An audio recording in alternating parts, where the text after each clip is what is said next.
Hello, ni hao, bonjour, konnichiwa, hola, habari, mulishani, and wagwan. Welcome to Beyond Borders podcast. If you're new here, I'm your host, Dr. Charity Campbell Capella, known in the travel space as Doctora the Explorer, but mostly known as Dr. CK. Here at Beyond Borders, I share transformative travel experiences and cultural insights and help you see that cultural intelligence touches every part of our lives.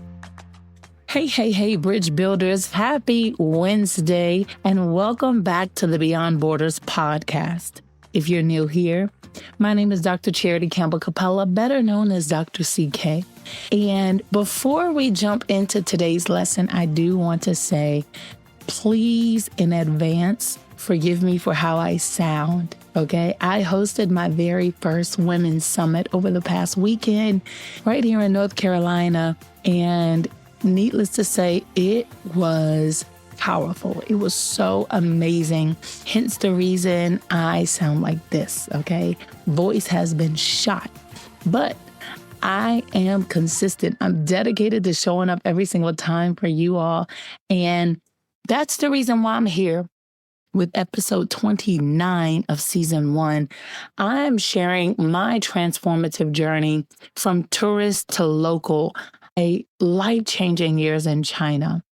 And to be honest, I believe that China has been the most favorite place that I've probably lived in.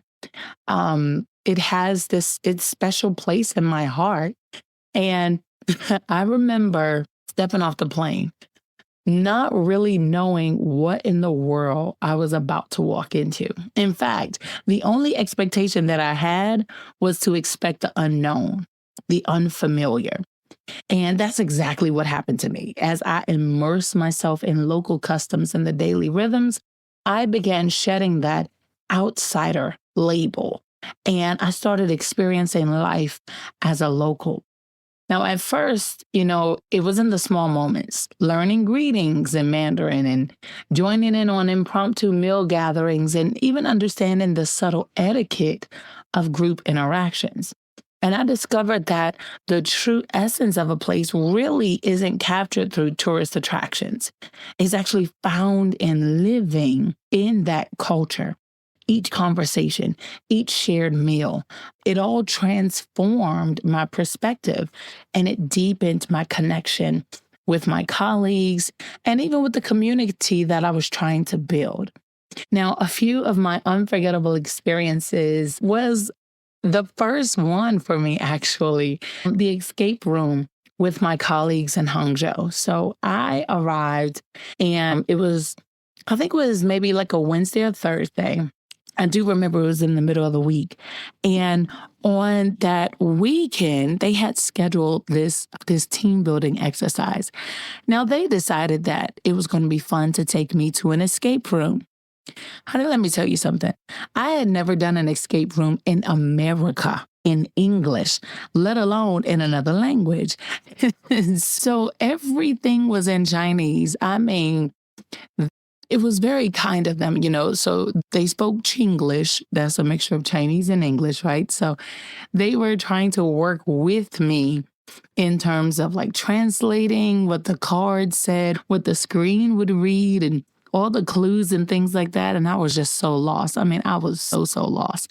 But it was the fact that they were willing to help me, an outsider, a stranger, because we had to work together as a team in order to complete this thing. And so I will never forget that because it was just like, what in the world is happening here? I really did not know what an escape room was because I had never done it before. So that was one of my first unforgettable experiences there. Then one of my absolute favorite experiences was in Hangzhou. I joined a boxing gym because after a couple of months of living in China, I had gained so much weight and I had become the heaviest that I had ever been. Okay, literally the heaviest I'd ever been. And I was like, I got to do something about my weight.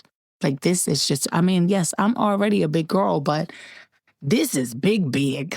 like this is just too much. And so I joined a boxing gym. Here's the kicker, friend. The coach, none of the coaches there spoke in English.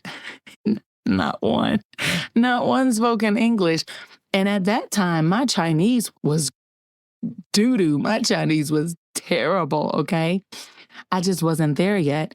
And so the way that we communicated was through translation apps. I would type, I would show it to the coach would type back or say something. But the cutest and the most annoying thing at the same time was while training, my coach would always yell at me in Chinese. And I loved it. I mean, it was annoying, right? Like it was annoying because I know he was pushing me really hard, but he would yell at me in Chinese. And that was one of the ways that I actually learned. I learned how to count because of, our boxing sessions. I learned what coach was and, just so many different things like left and right. And it was, I'm actually going to see if I can find some of the video from our boxing sessions and I'll put it in the show notes. But let me tell you, oh my goodness, that was, like I said, my most favorite time. I was in that boxing gym and I dropped weight. First it was just a boxing gym because I really wanted to tone and I love boxing. I come from a family of boxers. And so I really wanted to tone. I did that. And then I was like, I should add some cardio. So I started walking and I started exploring the city, just walking around. I wasn't, trying to walk super fast.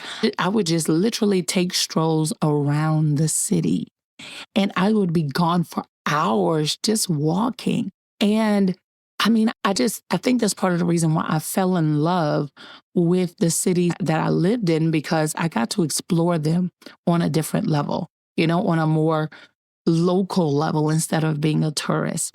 And back to that boxing tour, I will never forget. In one session, my coach started yelling at me in English and I died laughing. I mean, we were laughing so hard because he put in the work to learn how to yell at me in English. It was so amazing. And it was too adorable.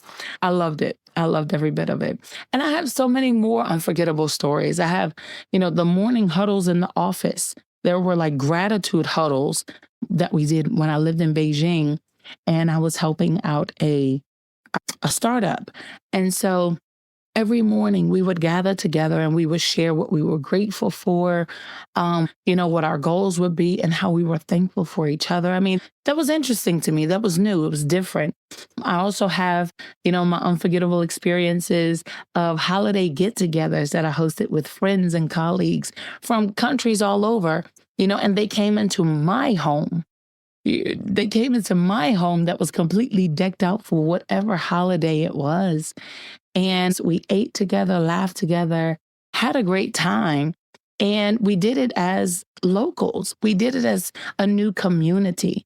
And so these were all lessons in cultural intimacy and connection.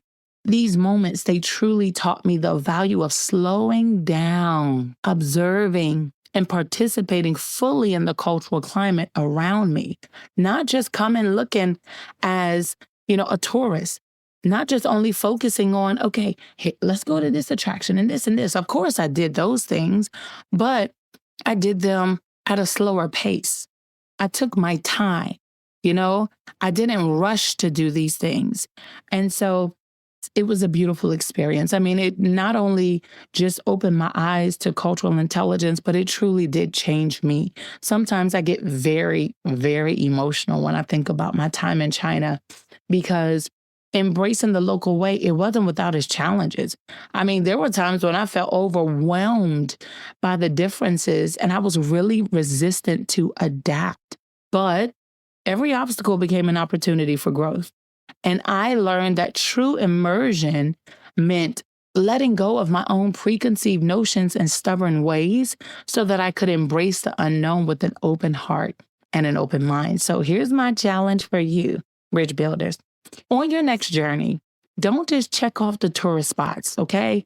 I want you to engage with the locals, soak in the everyday moments, and let your experiences transform you from the inside out, because every culture has its own heartbeat. Tune in and you just might find a new way of seeing the world. Listen, I want to thank you for listening to Beyond Borders podcast. I can't express my gratitude enough. It humbles me to know that you tune in every week to learn from me. If you haven't done so already, please subscribe to the Beyond Borders podcast.